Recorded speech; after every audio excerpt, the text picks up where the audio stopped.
Now, the Jaguar I-PACE was a proper hand grenade when it came out for the first time back in 2018. It was Jaguar's first electric car built on a bespoke electric platform.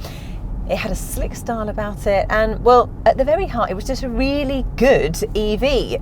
A 400 brake horsepower, twin motor, pure electric SUV, capable of sprinting to 62 miles per hour in under 5 seconds.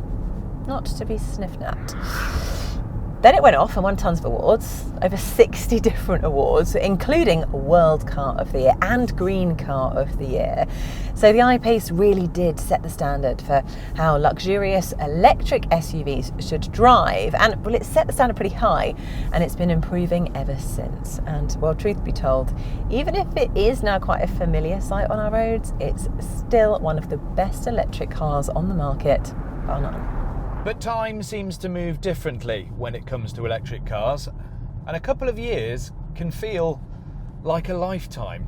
And that Jaguar, well, it no longer has the run of the place to itself. Which is why, if you're looking for a 400 brake horsepower SUV-shaped car that can do 0 to 62 miles an hour in under 5 seconds, you now have a choice, including this from Volvo. Say what? I know, right? But this is called a Volvo XC40 Pure Electric Recharge, and it is basically a 5-seat SUV that looks really good and can outpace a sports car. It's gunning exactly for cars like your I-PACE. But you know the reason why I really like it? Why? Because underneath here is the same getup as you get in one of my favourite cars, the Polestar 2. Ah, okay, now this explains a lot. Exactly. You do love the Polestar 2. I do, and it's got like 4-wheel drive, Yeah. a motor at each end, and just over 400 horsepower. It is going for your car. So we know now why Rookie is going to like the Volvo, but we would love to know what you think. So do tell us in the comments below. And well, if you happen to prefer the I-PACE, then that's going to annoy Rookie, so please do let us know. I think you need to agree with me because this is a better colour and that looks boring. Okay, I mean, this is all sounding like for like, but actually, maybe on paper it is, but I feel like these two cars are actually more like chalk and cheese. Ooh. Look at it. Yeah, they do look It different. is sleek. There is aerodynamics at the heart of this. It's got a futuristic feel about it, whereas your Volvo is great. It's practical looking, quite blocky. There's nothing wrong with that. Are we still talking about the cars? We are talking about the cars, yes. But I do just think there is something very special about the Jaguar I-PACE. You know, it's quite low to the ground. Yeah. It's got quite a sporty feel to it. And also, you've got to remember that this is a car that has been built on an EV-only platform. This has been built with the battery at its core, whereas your Volvo is actually not built on a bespoke platform, and you can kind of tell, can't you? Yeah, you can get this car as a hybrid as well, so a plug-in hybrid, so it has a little engine in it. Yeah. But your Jag just looks a lot lower, doesn't it? Yes, it is. We talk about SUVs and we think that they're going to be kind of 3-box little houses. That looks a lot slicker and a lot neater, and it looks like an electric car. Whereas I think this, you're absolutely right. The only way you can tell this is electric is you see this body colour grille, and it's got some funny specific pure electric alloys, and there's a little recharge badge on the C-pillar, but apart from that you can't really tell that it's pure electric. Weirdly though, this car was designed by a Brit called Ian Kettle, and he got poached by Tesla just after it came out. They are very clever at stealing the best talent in town, Yeah, aren't they they? just nick 'em.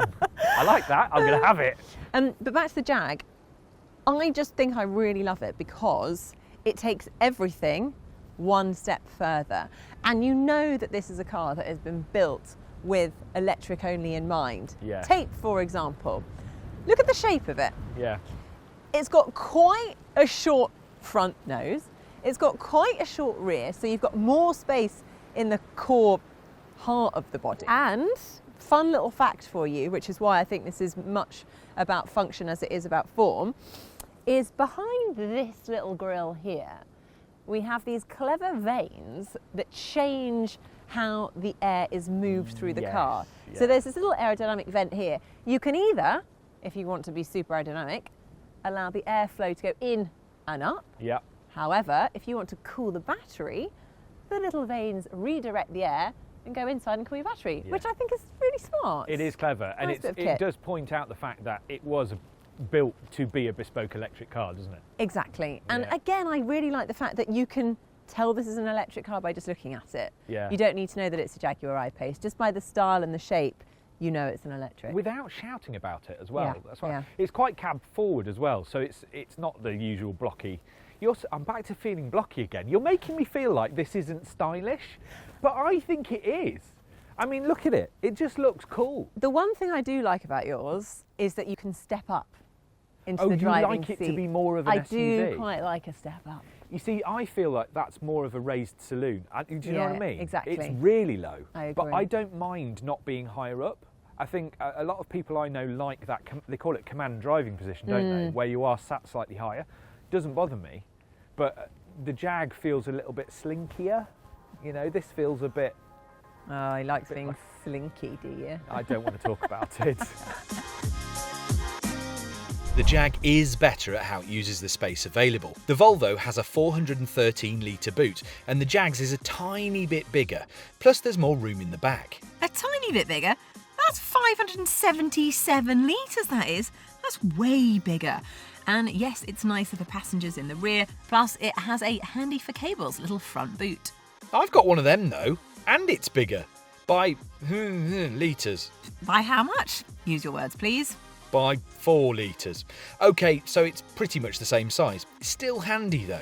And to be fair, both of these cars could cope with a family of 4 or 5 at a push very happily. They're a practical size. True, but you know I was saying that the I-PACE has been improved. Well, more so actually on the interior side of things. Take a little look around. Now, one of the criticisms of the old car was the Touch Pro Duo screen system. And, well, this infotainment system is brand spanking new. It's called Pivi Pro. And, well, you get some really sexy looking screens with it. You've got your one 12.3-inch screen in front. You've got an additional 10-inch over here and another 5-inch touchscreen for the aircon and climate control. Now, I think overall it looks really nice. It's got a nice look and feel about it. I've encountered a few small issues with it. Occasionally it's been a little bit laggy, but not the end of the world. I love this sort of clean, fresh look about it, and it has been really simple to use. For example, if I want to know what the range is on my car, I go into the main menu, press EV, and then up comes my predicted range and the percentage of battery left. I can either have it on charging or energy usage, and there's a really nice graphic of the car as well. So I think they've done a really good job improving the infotainment system.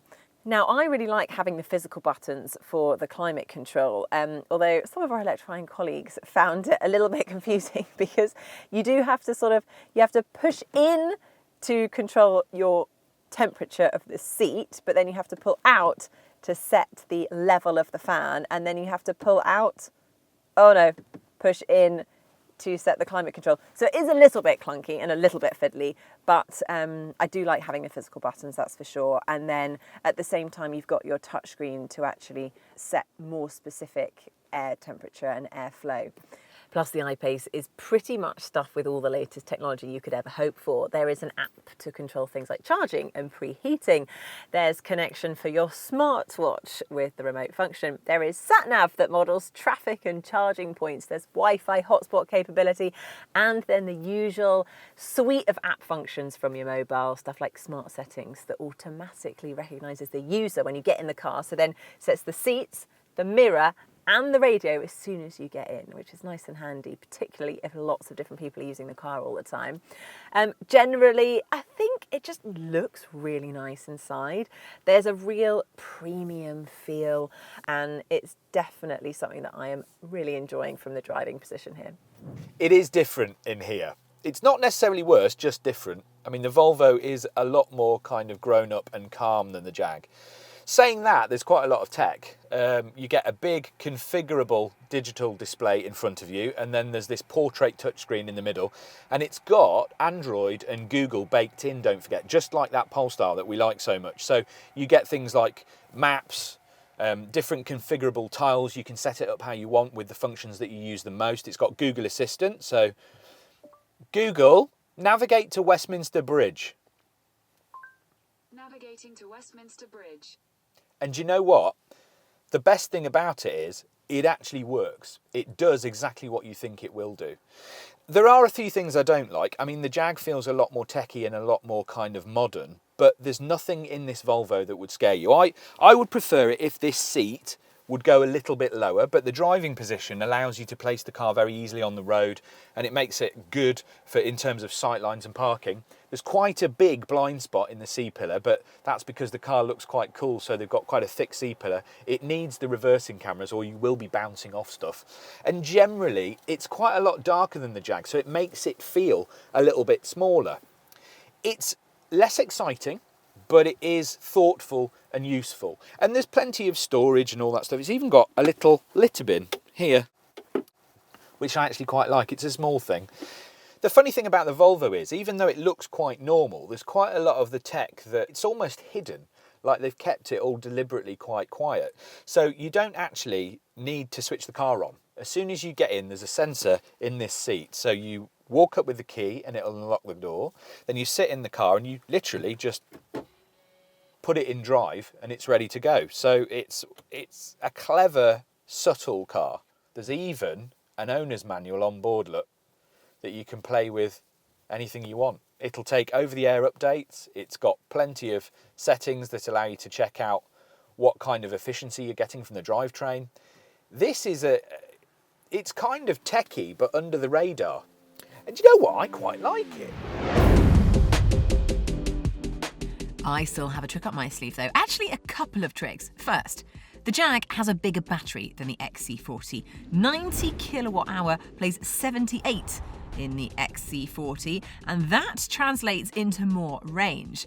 292 miles on the WLTP cycle, or more realistically, about 234 on the more aggressive American EPA figures. That's the Environmental Protection Agency, and although it doesn't have figures for all cars, the testing is far more like the real world. So, unsurprisingly, the range works out more real-worldy too. I know it's a lot of figures to get your head around, but we explain it all on electrifying.com. Back to the Jag. It also has a more efficient heat pump for heating and cooling duties, which gives it the edge, although it only comes with a 100 kilowatt onboard charger. That's a shame. Yep, you'll see more range from the Jag, that's for sure, but not as much as you might expect. The Volvo still manages 257 miles WLTP or 208 on those EPA figures, so it's not terribly inefficient. And it comes with 150 kilowatt charging ability, which means you might well make up the time during stops if you can find a higher power rapid charger. How quickly you can charge is just as important. Now, I said I have more tricks though, and well, this is a big one. If you actually like driving, then the I-PACE is still very special. And I'm not just talking about going fast in a straight line either, because this is a very un-SUV-like SUV. Yes, it's probably rapid, but with the 50-50 weight distribution and some proper Jag suspension magic, the I-PACE is actually one of the best handling pure electric cars this side of a Porsche Taycan or Audi e-tron GT. Yeah, I know, it's a big statement, but honestly it really is that good. The steering is pin sharp, there is zero body roll, loads of grip, and it just doesn't feel tall at all. It's probably because it's not too tall, but it doesn't have that roly-poly heavy feeling that some electric cars can have. Now, some of that is due to the thing called torque vectoring. The I-PACE will brake different wheels individually to make the car feel more stable and also turn more precisely, and it really does work, and I'm really enjoying it right now. Now, there are configurable mods that do the usual and affect the way that the throttle reacts, the weight of the steering and the suspension firmness. And it does all work really well because you can have it either comfy and soft or taut and responsive, depending on what mood you're in. Although that stuff is all an option, it's probably a box worth ticking. Now, you can set the brake regeneration for a proper one pedal operation, which I really like. So when you lift off the throttle, the car will slow down properly without you having to do anything else. We're coming to a standstill and I didn't use the brake at all. Do you know what? I do really like this. It's a car that just surprises in all the best ways. I haven't got modes. I haven't got torque vectoring. I can actually firm up the steering by pressing that in driving dynamics and press this button for steering feel firm, and it does get a little bit firmer, but that's about it. The way it goes down a road feels really mature, and it's really quite serene. It isn't, it has to be said, quite as deft as Nicki's Jag. It's a genuinely slightly calmer experience, albeit only calmer if you don't push your foot right to the floor, because once you do this, it's very un-Volvo. Mind you, I'm glad there is a four-wheel drive system, because a Volvo with 400 brake horsepower that only drove two wheels would make a hell of a mess. It's also got one pedal driving, so again, as soon as you lift off the throttle, it slows down. And because it's quite an aggressive one pedal system, you can use it with just the accelerator. So as soon as you come off the accelerator, you start to slow. Look, it's quite noticeable. And in town and stuff, you don't even need to use the traditional brake. That I like. Well done, Volvo. Now the thing is, I know that deploying a lot of electric power and a lot of speed very quickly is something that electric cars are really good at. But it doesn't really tell you how convenient electric can be. It's like if you've got to pull out of a junction quickly and smoothly, if you've got to nip across a lane of traffic when turning right, electric is genuinely safer in my opinion, because you can just go straight across. You don't have to wait for the you don't have to use a clutch, you don't have to wait for a car to sort of engage its torque converter, it just goes straight across. It genuinely makes you a smoother and calmer driver, especially if you're looking at range and trying to keep your driving kind of economical, because you look further ahead, you think more, you basically drive more gently to preserve range, and it makes you a kinder, gentler, safer, and actually less stressed motorist. As for charging, the I-PACE will take just under 13 hours to charge off a 7 kilowatt wall box, or you'll add up to 78 miles of charge in 15 minutes if you hook it up to a 100 kilowatt rapid charger. But it does have that bigger battery, so yes, it will take a little longer to full than the XC40. As I mentioned, the XC40 comes with a 150 kilowatt onboard charger as standard. So if you can find one of them, you're looking at 80% charge in 40 minutes, or about 8 hours on a 7 kilowatt wall box. The difference in figures coming from a smaller battery if you're charging at home, or the faster charge capability if you find a big power charger on the go. So come on then, let's talk cash. Haha, thought you might bring this up. Well, the Jag starts at around 65 grand for the base S model. And well, you can actually make it a lot more expensive by playing with the option list. The top spec HSE is £74,395. Oof. Right, here is where it gets interesting. The Volvo XC40 Recharge Pure Electric starts at just over £53,000. A fully spec car like the first edition model we have here costs just under 60 grand. It's not cheap, but it is cheaper. So like the Polestar, the Volvo XC40 is going to come with a single motor. Ah, yes, it will. Now that obviously means less power, but it also means less money. Yes. And we hear rumours, they are only rumours, that the same might be true for the I-PACE. Yeah, it would make sense, wouldn't it? Well, I think this would be quite a game changer actually, because okay, 400 brake horsepower at the moment. Okay, don't get me wrong, we love that. However, I would be prepared to take a bit less power and pay less money, because at the moment the I-PACE is expensive. Yeah, and I think one of the other things you could think about that is if you give these a single motor each, which would be about 200 to 250 brake horsepower, and then kept the same battery, you could be looking at a car that could do, I don't know, 275, 300 miles real world range. And that's in winter, in summer, you'd get a lot out of either of these two cars. And that's actually quite comforting. So, you know, single motor, we do like the 400 horsepower, but it might make more practical sense. Definitely. The one thing I've got to ask you though, yes, you've got to take one of these two cars for 1 year to use for everything. Which one do you take? Go. Okay, so I love the I-PACE. I completely understand, and is well deserved of all the awards. I thought you would like it. I love the interior. I think they've done a really good job of combining. They've kind of taken the best bits of the Tesla without being too futuristic, but then also kept styling sort of similar to a Porsche. So I think they've really nailed that. That's a big thing. That's a big thing to say. I think they've done really well.